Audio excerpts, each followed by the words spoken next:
Good afternoon, everybody. Today I'm talking about the primary ways that we build energy in the body. Now, regardless of whether you are of the Eastern disposition or Western, doesn't really matter. We do build energy. There are some rules that everyone must adhere to a degree. And what I mean by that is that we all can agree, regardless of our perspective in life, we're all bound to this flesh suit. We're inside of a body. The body has some limitations, and there are some parameters that we have to be mindful of in terms of how we build energy, how we circulate it, and how we maintain it. The Chinese were very good at this. They had their entire system was based off of how do we optimize the physiology of a human being and what are the factors at play. And that's some of what I'm going to talk about today. It's just the pieces that actually are relevant to everybody. Doesn't matter of your mindset. I think that's the nice thing about these things, that there are some truths to how we build energy, and some cultures spent more time than others figuring out which ones work well. The first one is breathing. So regardless of, like I said, your disposition in life, whether you orient to East or West, Eastern philosophy or Western philosophy, doesn't really matter. We can all agree that breathing is huge. The Chinese think of it like this. The first thing that happens when you come out of the birth canal, you cry. The lungs kick on, right? We've been breathing in a liquid environment up until that point. As soon as we enter the living world, we take a breath. And it's the first thing we do. It's typically the last thing we do. And moreover, we can go minutes without breathing. There's only a few minutes we can actually last before we're in serious trouble. So a lot of traditions around the world say breathing is your first line. That become a good breather. Now, people watching this that are more Western are like, I know how to breathe. Shut the hell up, Gray. I know what's up. I know how to breathe. I breathe all the time. I'm alive. I'm winning. No, you're not. All of us can improve on how to breathe. Everybody. It's a really common thing to brush over as a Westerner because we do it, we think we've got it down, which is dumb. It's just dumb. I'm just going to tell you right now, it's dumb. That's not the vantage point you want to hold from. And it's very naive to think that we just have breathing down and that we know everything we need to know about breathing. We're not a culture that really focuses on the power of breath. That's something that's more comes from the East. It also comes from Indian and Ayurvedic medicine. They talk about it. But to say that you've got, what else is there to breathing besides inhaling and exhaling is sort of like saying outside of a skillet and a spatula, what else is there to cooking? That's about where that stands. So consider that outside of inhaling and exhaling, what else is there? There's an entire universe of breathing.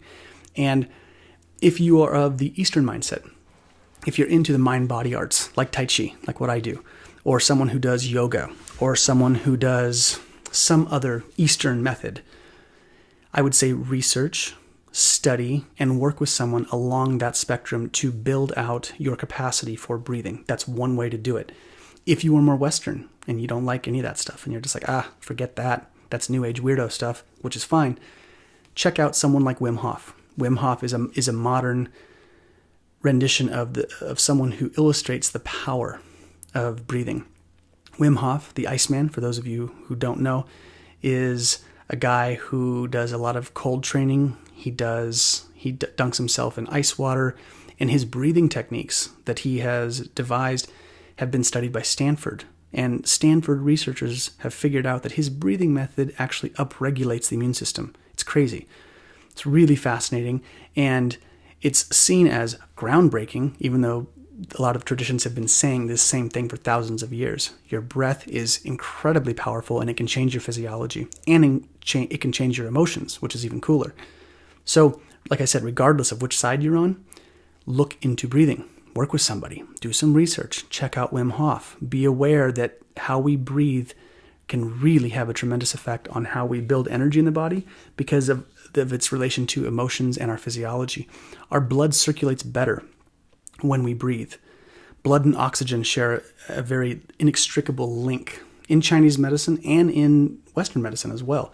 The breath and oxygen are they feed off of each other in our body. So good breathing leads to good blood flow. Very important to understand. So be mindful of breathing. The next one is food.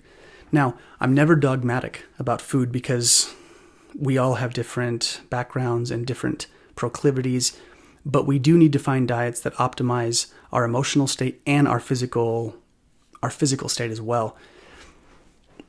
I've tried virtually every diet known to man, and not fad diets, not the fad diets that come and go, but some of the long-standing diets like macrobiotic or paleo has actually become a long-standing diet. But I've tried a lot of different things, not because I just enjoy dieting or finding a diet that fits me.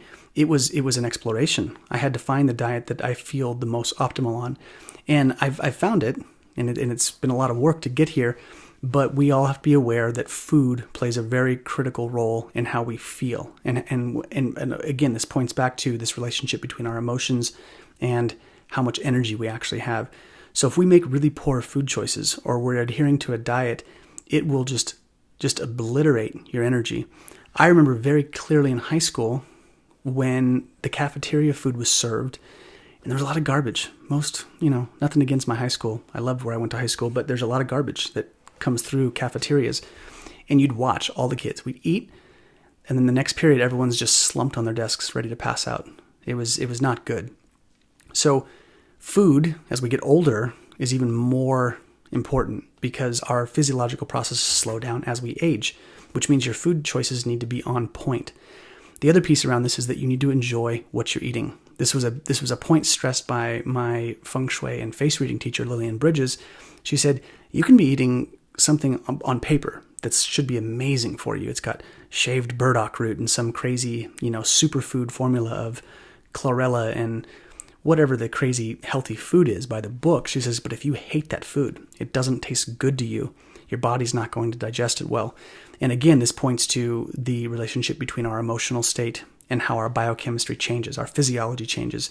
This is as simple as consulting the Google Oracle. Go on, look up biochemistry, emotions, and how it affects our cells. This is very real. This is hard Western science. So the foods we eat, we need to enjoy. So the piece to this that I encourage people to do, explore diets, go through them, see how you feel, and do you thoroughly enjoy the food you're eating? Some of the foods you enjoy are going to be bad for you, and that's unfortunate. I have foods like that too. There are foods that I like that I know are not good for me, so I don't do it a lot. Do I sometimes? Sure, I'm human. You got to live life. You got to be human. But your baseline, you got to find foods that are good for you and that you like. That's trial and error. That's just a lot of exploration. The next one is water. So food and water sort of go hand in hand, but water is really important. We need hydration and we need quality water. And there are lots of contaminants that come into mainstream water. So if you're drinking just straight tap water, I hate to break it to you, there's quite a few things in there that are not good for you. There's usually chlorine. There are pharmaceutical remnants because people dump their Prozac and all of their pharmaceutical drugs down the toilet, or they dump out their antibiotic prescription.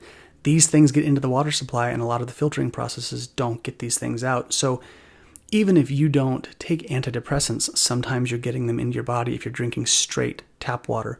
So I encourage everyone to get some kind of rudimentary filter of some kind, even if it's the kind that you just fill up and put in your fridge, that's fine. Another big one that I touch on, controversial as all hell, is fluoride. In the information era, there is always information on both sides nowadays. Right now, you can find information that will say veganism is the only diet that is the best for everybody on planet Earth, and they should be vegan. And there is a ton of Western research also that says that there are some nutrients seriously lacking in the vegan diet if you're not careful. And this is true for anything, not just veganism. It's true for everything. So in the age of information, I think intuition, instinct, and gut response is also very important. Do your research on both sides, even if it's frustrating to look at both sides and you eye roll at one side and not the other. And then go with your gut. See what makes sense to you. For me, fluoride does not make sense. If you look at the history of fluoride, I'm not a fan. I think it's dangerous, quite frankly, to be in the water supply. And I know the American Dental Association will say that fluoride is good for you. I don't buy it, especially given the context of it being from the toxic chemical industry. It's a byproduct of that.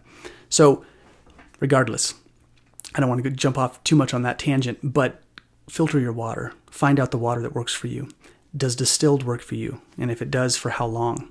So a lot of these things sometimes can be cyclical. We can do distilled water for a period of time, or mineralized water, or even good well water if the environment is clean. There's lots of different ways to find what water works for you, but do try them. And some people won't notice any difference. And if you don't, then that's just what it is. And you just drink whatever water you'd like and don't worry about it. But I notice a difference. I'm body sensitive, so I pay attention to these things. And the ancient traditions say that water and food are very critical. The next one is our emotions. So we have at the baseline breath, food and water, and the emotions we experience. Now, we all know positive emotions obviously elicit positive response, and what the research shows is that our physiology improves when we're in a positive emotional state. But life is not all shits and giggles, as we know. Life throws some pretty nasty curveballs. Death, trauma, loss, divorce, jobs going away. There's all kinds of things, world affairs. There's lots of things that happen that deplete our energy and our emotional standing. But when we can choose to be slightly more emotionally intelligent, when we can make better decisions or be the bigger person or to do random acts of kindness, to be generous in these ways, we feel better. And when our emotions are higher, our physiology improves. So there's lots of studies. Again, just look it up, Google it. People who have a positive outlook on life have a better immune response. They live longer. The life expectancy is actually longer. So we know that positive states of emotion elicits a greater or more sustained life force collectively across the board. And then the piece I like to also touch on with emotions is that emotions are meant to be temporal. If we think of the word energy or emotion, energy in motion, things are in motion and they should be cyclical. So the entire emotional spectrum of a human being that we're going to go through in life, we're going to go through heartbreak, most likely. We're going to go through anger, rage, fear, joy, awe and wonderment. There's all these different things that we go through. The more we are pulled through the emotional cycle, the more we learn as an organism, the more emotionally intelligent we get. And it's also the basis for wisdom. We have to go through some pretty gnarly shit to get to a place where we say, okay, I get life better than I did years back.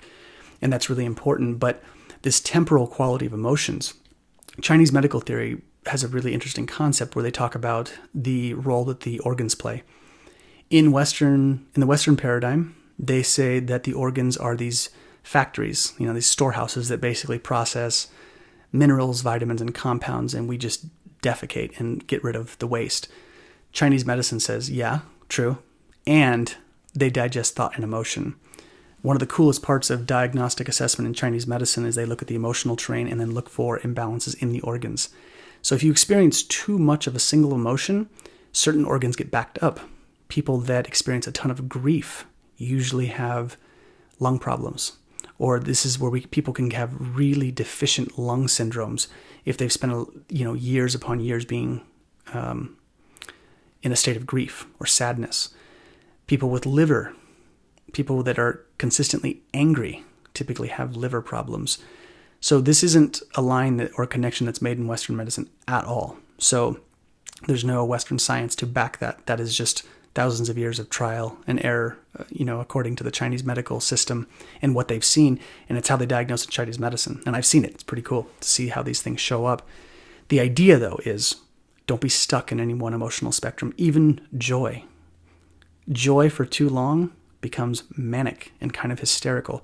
So how many of us know someone who is eternally bubbly all the time, 24/7, and they're just giddy and wired all the time? They start to feel a little crazy. Personally, it drives me crazy. It's really a difficult rhythm for me to be around. If someone is just constantly bubbly and constantly in that state, it makes me very uncomfortable because I feel like, for one, it's usually not real, and two, it does. If you stay in emotion too long, that hysterical energy starts to show up.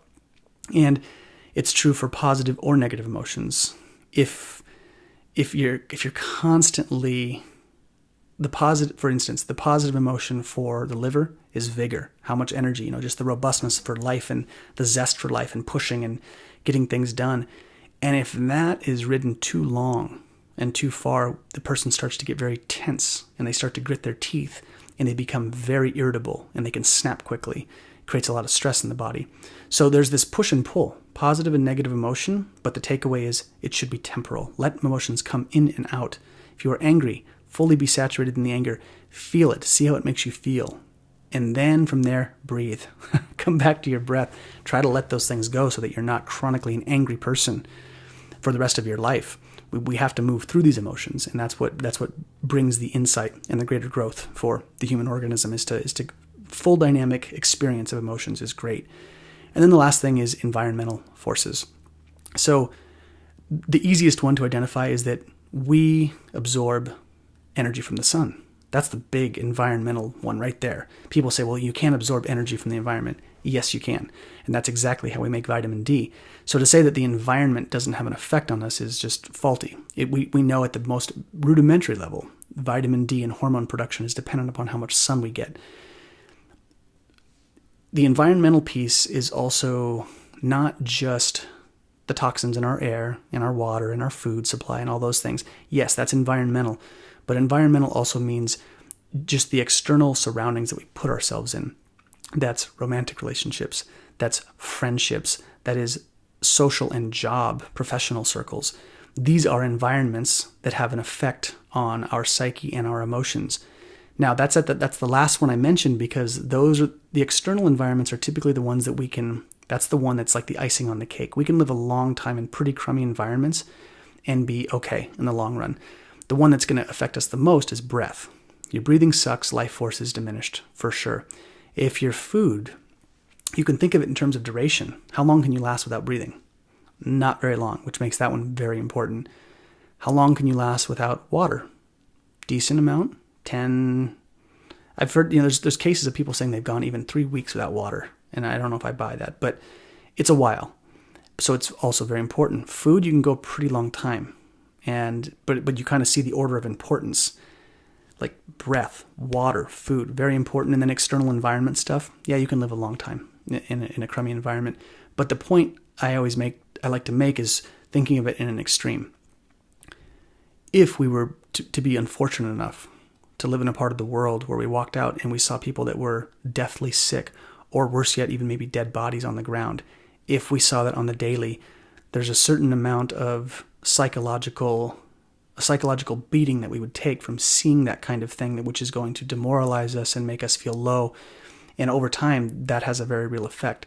So when we have to choose environments that are conducive to positive emotional states. But the pivot, what's interesting, the common ground that all of these things share are emotion. We breathe better to circulate emotion and to get into a more positive emotional state. We eat food that benefits our physiology to get into a positive emotional state. We drink water that makes us feel good. And I say try all the different kinds because there are lots of different kinds. And then we choose environments. We choose our romantic relationships, our friendships, our places where we live when we can, right? Life's not perfect. We all don't get to live in beautiful places. But when we can, we make choices that are going to support us collectively. And by doing so, our body and our emotions are in a better state and we live longer. Because the baseline theory with all of this stuff, what I like about Chinese medicine is that it's geared towards longevity.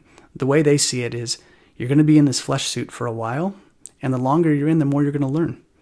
And, a lot of these traditions buy into the idea that being human is an educational experience. It's a human beings come into form to learn and to evolve, and there is some larger design.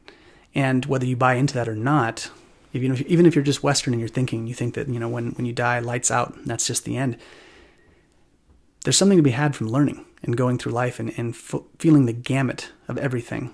There's something to be said for that, because even if you think it ends, you still leave a mark. My dad died when I was 19. The things he did and the things the way people saw him, the people that are still alive carry a piece of him. I see it all the time. It's great. It's wonderful. And we all do that. So like I said, regardless of what you think happens after death, it's good to learn and to be here as long as possible to facilitate growth in ourselves and others. So I hope this finds you guys well. If you have any questions or things you want to add, feel free to drop a comment. And thank you.